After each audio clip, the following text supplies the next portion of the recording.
मैं साई का सामना नहीं कर सकता। मैं अपना सफल चेहरा एक बार फिर उन्हें नहीं दिखा सकता। मुझसे मिले बिना ही जा रहे। किस मुंह से मिलता साई? आपको तो पता ही है, पूरी रात जागकर मैंने मंदिर बनाया,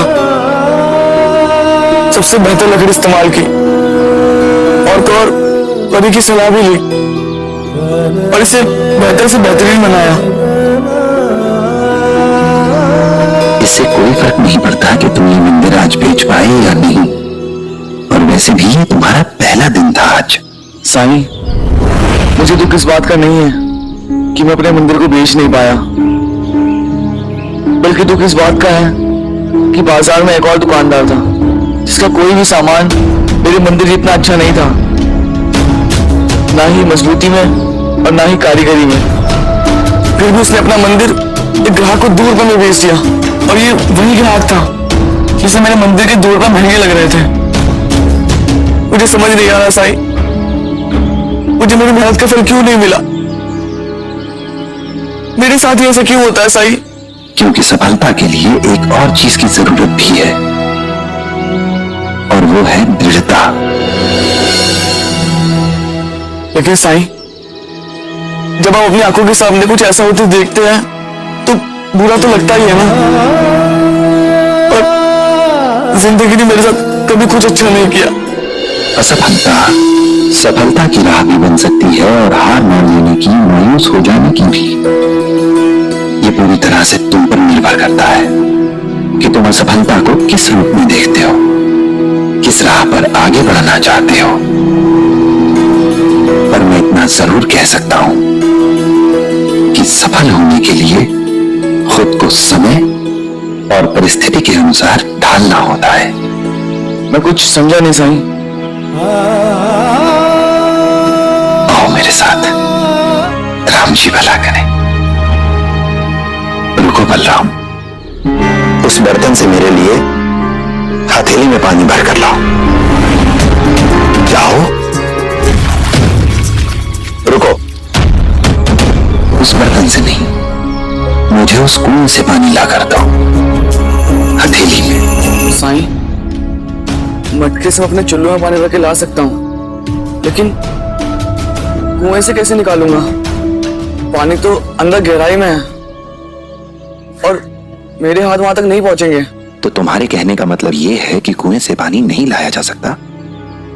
निकाल सकते हैं साई, बाल्टी रस्सी से। बलराम,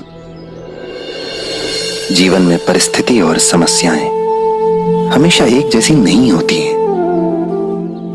जैसे इस बर्तन, झील, तालाब या कुएं से पानी लाने के लिए हमें अलग अलग तरीकों को अपनाना होता है, ऐसे ही जीवन में परेशानी और समस्याओं का सामना करने के लिए हमें खुद को बदलना होता है।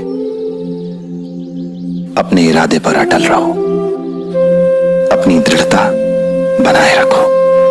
मैं आपकी बात समझ रहा हूं साईं, लेकिन आप ही बताइए, जैसी परिस्थिति मेरे साथ थी उस हालात में मैं कौन सा मार्ग चुन सकता था? कम दाम में बेचता तो मेरी कमाई कुछ भी नहीं होती। मैं तुमसे यह नहीं कह रहा हूं कि तुम अपनी चीज को कम दाम में बेचकर अपना नुकसान कर लो, परंतु जो व्यक्ति तुमसे अपने मंदिर की मरम्मत कराना चाहता था, उसे वापस भेजकर तो तुमने अपना नुकसान कर लिया ना। अगर तुम थोड़ी समझदारी, थोड़ी सूझबूझ से काम लेते तो वो आज का तुम्हारा पहला ग्राहक हो सकता था। लेकिन साईं, मैं तो अपना बनाया हुआ मंदिर बेचने गया था, ना कि मरम्मत करने के। अच्छा, एक बात बताओ, कोई इंसान तुम पर विश्वास करे, तुमसे मंदिर खरीदे तो क्यों खरीदे? न तो वो तुम्हें जानता है और न तुम उसे जानते हो। न तो उसने तुम्हारा काम देखा है और न ही तुम्हारे काम की गुणवत्ता को जानता है। वो तुम्हारे द्वारा की गई मेहनत, तुम्हारी कुशलता, तुम्हारे शिल्प की गुणवत्ता को भी नहीं जानता है। कोई किसी अनजान पर विश्वास करे तो क्यों करे? बलराम, व्यापार संबंधों से ही चलता है, और संबंध तभी बनेंगे जब तुम लोगों से मिलोगे, उनसे बात करोगे, उनकी मदद करोगे। अगर तुम किसी की मदद करोगे तो ही इंसान तुम पर विश्वास कर पाएगा, भरोसा कर पाएगा।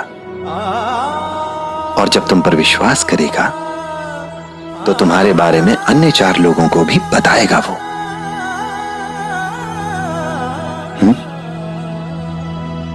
मैं समझ गया साईं।